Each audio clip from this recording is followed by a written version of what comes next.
sahabat, kembali kita berjumpa dalam Sapaan Sahabat pada kali ini. Dan sahabat sekalian, dalam kunjungan saya ke teman-teman yang difabel beberapa waktu lalu, saya menemukan ada beberapa hal yang menarik dalam cerita mereka dan juga cerita dari pendamping mereka. Mereka mengatakan bahwa keterbatasan yang mereka miliki, sebagian sulit untuk berbicara atau tidak bisa berbicara sama sekali, sulit untuk mendengar atau bahkan tidak bisa mendengar sama sekali. Ada yang tidak bisa melihat, ada yang terbatas dalam menggunakan tangannya atau kakinya karena memang tidak punya dua. Semua punya keterbatasan, tetapi bukan itu yang membuat mereka paling menderita. Tetapi yang membuat mereka paling menderita adalah justru perasaan-perasaan yang timbul karena keterbatasan tersebut. Perasaan bahwa mereka tidak dibutuhkan, perasaan bahwa mereka tidak berguna, perasaan mereka tidak dihargai, dan juga perasaan bahwa mereka tidak dikasihi. Nah, sahabat sekalian, yang menarik adalah bahwa ternyata perasaan-perasaan itu tidak hanya dimiliki oleh rekan-rekan kita, teman-teman kita yang difabel, tapi juga dimiliki oleh semua orang. Dan mungkin semua orang pernah mengalami perasaan-perasaan seperti tadi. Yang menariknya justru di dalam dunia kita yang saat ini penuh dengan persaingan untuk mendapatkan pengakuan, mendapatkan penghargaan, mendapatkan kasih, ya, justru makin banyak orang yang ketakutan tidak menerima hal ini. Tidak ada satu orang pun yang tidak ingin dihargai, dikasihi, diterima, dianggap begitu. Dalam perlombaan ini, dalam kompetisi pengakuan diri ini, banyak justru yang menjadi korban, yang merasa justru saya tidak berguna, yang merasa inferior, yang merasa kecil, tidak bisa berbuat apa-apa. Namun sahabat sekalian, di dalam masa Advent ini, Tuhan Yesus mau memberikan satu pesan yang sangat luar biasa, sangat powerful, yang dia mau mengatakan bahwa cukuplah kasih karuniaku kepadamu. Bahwa dia mengatakan, aku mengasihimu dan itu sudah cukup. Memberikan harapan kepada kita untuk mengetahui bahwa saya bukanlah no one, saya bukanlah nobody, tetapi saya adalah someone and somebody. Bagaimana kita bisa menyadari hal itu? Justru bukan dengan mengharapkan kita menerima penghargaan, bukan dengan mengharapkan kita menerima pengakuan, bukan menerima segala macam yang tadi saya sudah sebutkan, tapi justru dengan memberikannya kepada orang lain. Saat kita menghargai orang lain, maka kita juga merasa kita lebih dihargai.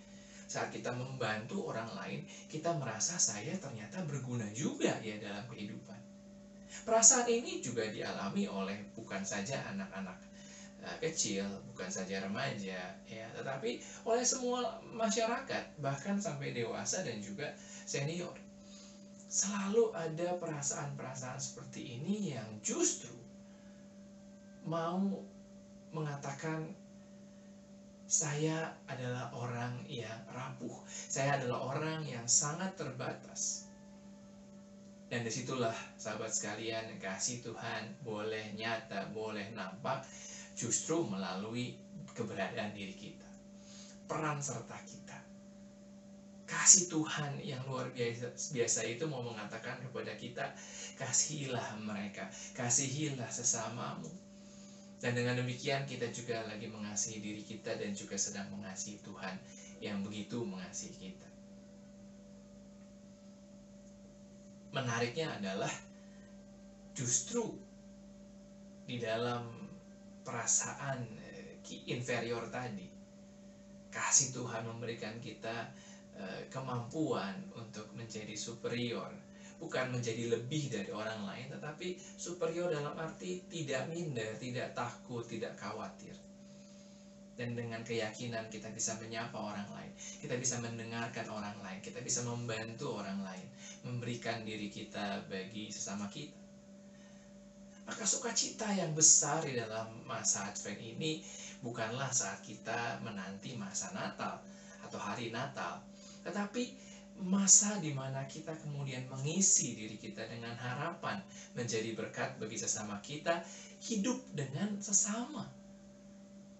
Melihat mereka sebagai bagian dari kasih Kristus yang mereka percayakan kepada kita.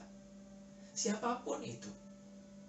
Karena dengan mengasihi mereka, karena dengan berkontribusi di dalam kehidupan bagi sesama, disitulah kita menemukan keberhargaan diri kita.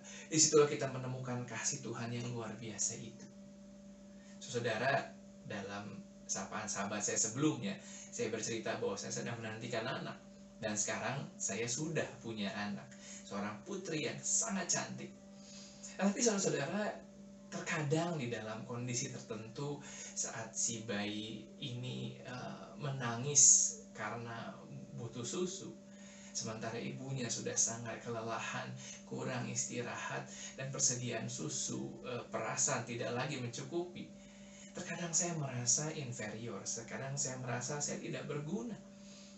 Saya tidak bisa melakukan apa-apa karena kalaupun saya timang-timang, maka tidak ada bedanya, si bayi tetap akan menangis.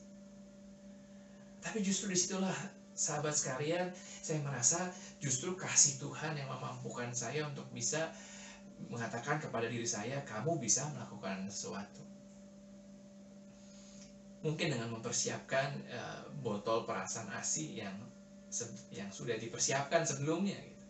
Sehingga saat dia nangis atau dia mendekati masa minumnya, sudah siap botolnya, tanpa saya harus membangunkan istri saya yang sedang kelelahan tadi. Dan di situ saya merasa bahwa sebagai laki-laki yang saya tentu tidak bisa memberikan ASI, saudara-saudara, ternyata saya juga bisa berkontribusi. Saya juga bisa menyatakan kasih saya kepada anak saya, walaupun gitu ya, saya tetap tidak bisa memberikan ASI. Dan ada banyak hal yang kita bisa berikan di dalam kehidupan ini. Dan biar itu semua yang mewarnai setiap perjalanan kita bersama-sama dengan Tuhan. Sukacita itu hadir bersama dengan orang lain, dan saat kita memberi diri kita kepada mereka. Tuhan memberkati kita sekalian. Selamat menapaki masa-masa Advent. Tuhan memberkati.